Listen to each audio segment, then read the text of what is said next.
Semis bound na sa Miami Open ang Pinay tennis superstar na si Alex Ayala. Matapos pataubin ang 3 Grand Slam champion, kabilang ang world's #2. Ang panayam sa kanya matapos ang historic win sa pagtutok ni Martin Javier. Mula sa pagiging wildcard player, road to semifinals na ng Miami Open ang Philippine tennis superstar na si Alex Ayala. Kasunod yan ang panalo niya laban kay world #2 at 5-time Grand Slam winner na si Iga Świątek sa quarterfinals. Pinataob niya ang veteranong Polish player sa 2 sunod na sets. Ang final score, 6-2, 7-5. I think my mind was not there. My mind was still on the match and kind of thinking that it wasn't done yet, but it was, and I'm super happy that the ball went out.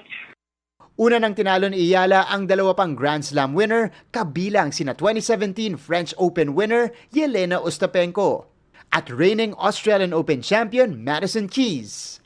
Kaya mula sa pagiging world number 140, umakyat sa top 75 si Ayala sa ranking ng Women's Tennis Association. It feels amazing because I know this is a historical achievement, and it's definitely an achievement that I dedicate to my country. But it's also a huge personal achievement, and for that I'd love to give myself a pat on the back and give my team a pat on the back. But that's not the end goal. So keep working. Nanood sa laban ang pamilya at coaches ni Alex. Kabilang ang uncle ni legendary tennis player Rafael Nadal na si Tony Nadal. Sa isang post sa X, nagpaabot ng pagbati si Rafa. Sabay sabing, "Let's keep dreaming." Proud sila lalo't nagsanay si Alex sa Rafa Nadal Academy, kung saan nagkataong guest of honor pa si Świątek sa graduation ni Alex. Naniniwala naman ang isa sa pinakaunang coach ni Alex na si Coach Ronald Hoven na malaking turning point ito para sa karera ng 19-year-old tennis sensation. Sa tingin ko ganun po yung ano niya kasi iba yung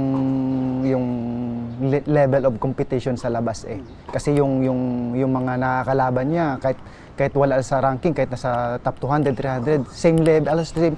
Ang kanyang sunod-sunod na tagumpay, inspirasyon daw sa mga batang player sa Pilipinas. Yung work ethics niya, kakaiba.